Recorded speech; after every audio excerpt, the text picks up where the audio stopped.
E o ano começou, também o ano letivo. As crianças estão já começando a ir para a escola e agora vamos saber o que pode ser solicitado pelas escolas nas listas de materiais escolares. Isso mesmo. De repente, alguma escola pede algum material, a gente acaba comprando, o pai, a mãe acaba comprando sem saber se realmente isso deveria ser incluído, ser solicitado pela escola. E para saber a respeito disso, o que pode ou não ser solicitado, conversamos com o especialista em direitos do consumidor e coordenador do PROCON de Mogi das Cruzes, Dr. Dori Bocô, que já está na linha. Seja bem-vindo, doutor. Muito bom dia. Muito bom dia, muito obrigado. É uma honra estar com vocês.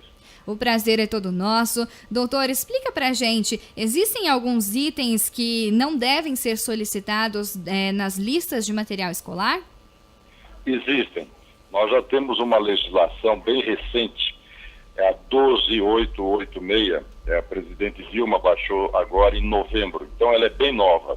E ela já proíbe que as escolas peçam na lista de material escolar qualquer tipo de material higiene, sanitário, administrativo ou de uso coletivo.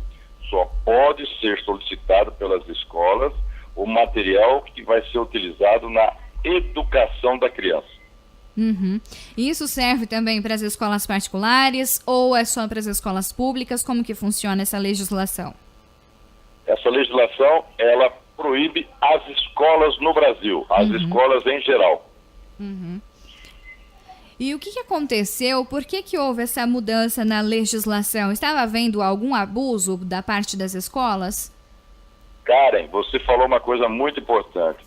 Estava havendo muito abuso e, infelizmente, a gente ainda constata abusos por pessoas que dizem que não sabia.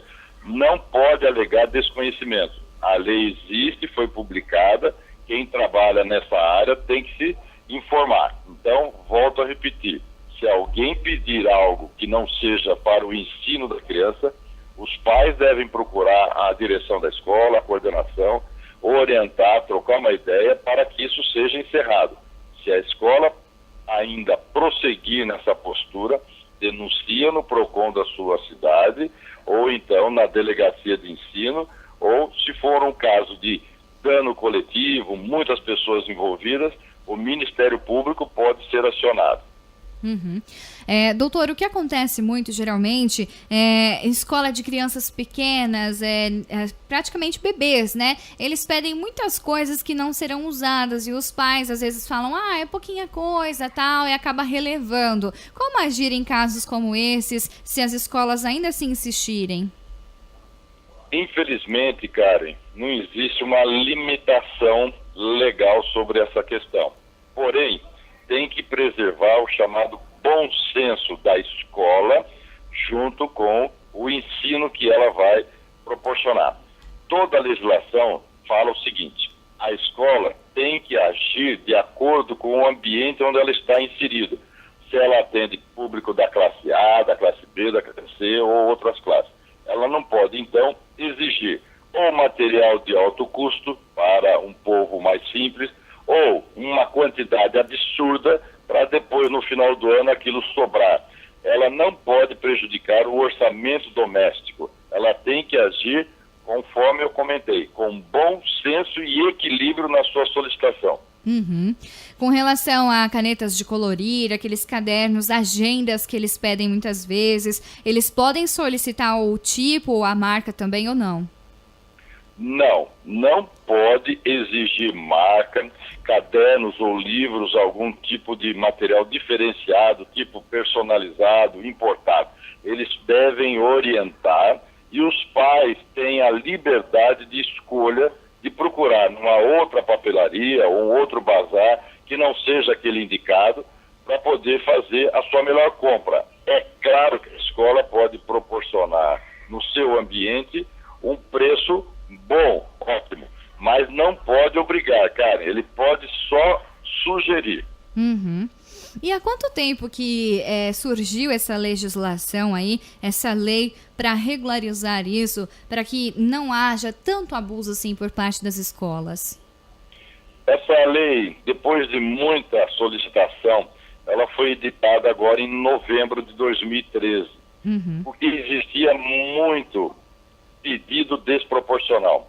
E também cobranças de taxas, Karen. Existem taxas que às vezes as escolas colocam e não pode existir qualquer outro tipo de cobrança que não seja a anuidade, que vai ser dividida em mensalidade. Então, a mensalidade dentro da anuidade pode. Agora, outras cobranças, além da anuidade, são proibidas. Nós constatamos no Nordeste, numa cidade no Nordeste, uma cobrança absurda de uma taxa pelo uso do ar-condicionado que foi instalado nas salas de aula. Meu Deus. Meu Deus. Então, é o que você acabou de falar. As crianças são melhores tratadas com ar-condicionado? São. Mas isso faz parte do chamado incentivo material, investimento, proporcionando bem-estar. É um diferencial para a escola. Não pode jogar isso para o bolso dos pais. Entendi. Então, quais são essas taxas aí que eu mesma nem sabia, nem tinha conhecimento que nas escolas eles cobravam essas taxas, para que o nosso ouvinte, de repente, fique melhor aí, informado sobre isso. Às vezes ele está passando por isso, pagando taxas e não sabe que ele não deveria pagar. Quais as taxas, então, que geralmente as escolas cobram? É verdade. Existem várias taxas e cada taxas, às vezes, com nomes, assim, absurdos ou nomes variados. Mas vamos resumir. Você só pode pagar o valor que está no contrato, que foi divulgado pela lei com 45 dias antes da chamada data das matrículas serem iniciadas. Então, o ano passado, você já deve ter conhecimento do valor da anuidade, o conteúdo do contrato e a quantidade de alunos por sala e o sistema do aprendizado que vai ser colocado agora em 2014. Então, se porventura o pai ou a mãe já pagou uma taxa de reserva de matrícula, taxa de matrícula antecipada, o nome que for, esse valor tem que sair da anuidade. Não pode existir a anuidade mais essas taxas. Ou taxas também, como foi falado, taxa de excursão, taxa de aula de inglês, taxa de aula de jiu-jitsu. Tudo isso tem que ser explicado antes para saber que aquela anuidade vai dar para o aluno tais atividades. Algo a mais, isso é proibido, porque depois que você estipula o valor da anuidade, durante um ano, que é o ano letivo, não pode ser alterado. E aí esse valor ele pode então ser reajustado quando irá iniciar um novo ano, é isso? Exatamente, Karen. Você falou muito importante a sua colocação. Vai ser divulgado, vai ser apresentada uma planilha, dá uma inflação, dá uma correção sobre os investimentos, mas os pais têm direito a receber essa planilha, a acompanhar essa planilha, e se porventura o valor for muito alto, for absurdo, duas coisas podem acontecer. Como a concorrência é muito grande, ou os pais tiram a criança dessa escola, porque está cobrando absurdo, ou conversam com a escola para saber o porquê desse investimento. A mensalidade da escola do lado é mais baixa, mas ela não oferece tais atividades que o senhor já tem dentro da nossa anuidade. Então, tudo isso tem que ser conversado. E essa legislação, ela regulamenta também uma quantidade que pode ser aumentado por ano na mensalidade, nessa taxa de anuidade? Ou não? A escola ela fica livre para aumentar o valor que ela achar necessário? Você falou uma outra coisa muito importante. Não existe uma lei que determina o teto máximo do aumento, mas existe o chamado valor do mercado, existe o chamado bom senso onde a escola está implantada. Então, o que significa isso? Se eu colocar algo absurdo, eu posso ser questionado pelo PROCON, pelos pais e pelo Ministério Público para saber por que é que eu estou cobrando tão caro numa situação em que a inflação e mais alguns investimentos que vão ser demonstrados vão custar menos isso. Se a escola não conseguir demonstrar, isso é considerado prática abusiva, exigir do consumidor uma vantagem manifestamente excessiva e ela deve rever esse orçamento. Uhum. Uma outra prática que às vezes ocorre, pelo menos na nossa cidade, geralmente eles cobram essa taxa de anuidade os 12 meses corridos e a hora que vai começar o novo ano letivo, eles cobram a taxa de matrícula. Essa taxa de matrícula é correto? Não. Todas essas taxas com essa anuidade junto com essa tal mensalidade, ela tem que dar um valor. Então vamos dar um exemplo. Vamos dizer que seja R$100, valor baixo que eu estou dando, R$100 por mês a chamada mensalidade. Vezes os 12 meses, dá 1.200 até o final do ano. Tá bom. No mês de outubro ou de novembro, eu antecipei a matrícula, eu fiz a reserva de matrícula, eu paguei R$100.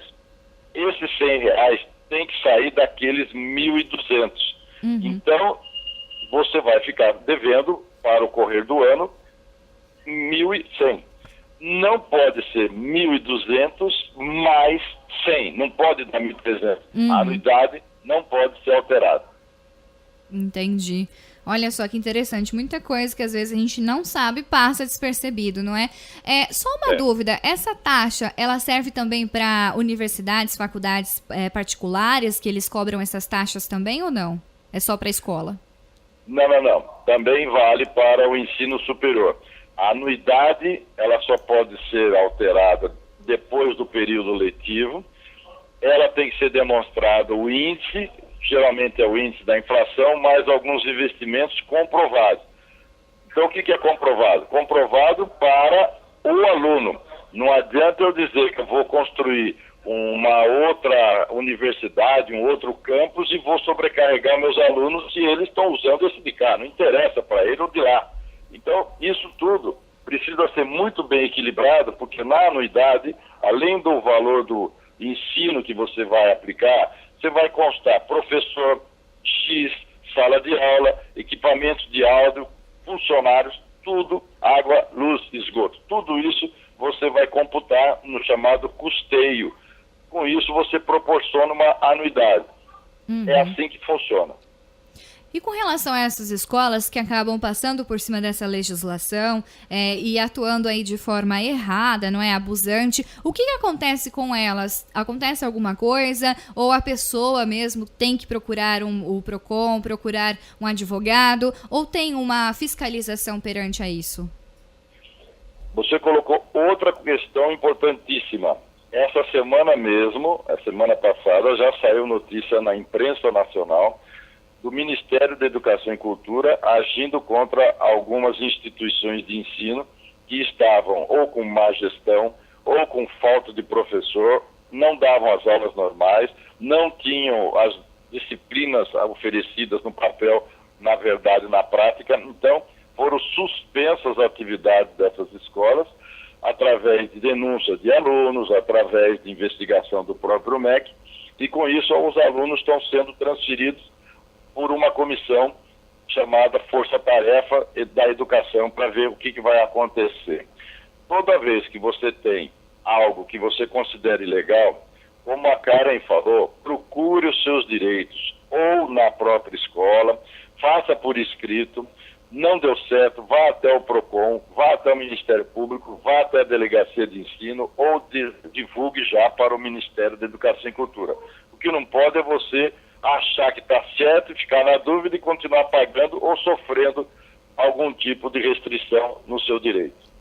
Com certeza. Doutor, agradeço sua participação. A entrevista foi muito esclarecedora aí. Tenho certeza que auxiliou muitas pessoas, muitos dos nossos ouvintes aí que têm filhos pequenos e também em idades maiores já estudando e às vezes passam por isso e não sabem com quem falar, quem procurar, como agir, não é? E agora eles já estão bem informados logo no início do ano. Eu que agradeço a oportunidade e desejo a todos um feliz 2014. Agradeço sua participação também. Um feliz 2014 para o senhor. Foi um prazer falar então com o Dr. Dori Bocô, especialista em direitos do consumidor e coordenador do PROCON de Mogi das Cruzes, falando aí quais os seus direitos, o que pode ou não ser solicitado pelas escolas nas listas de material escolar.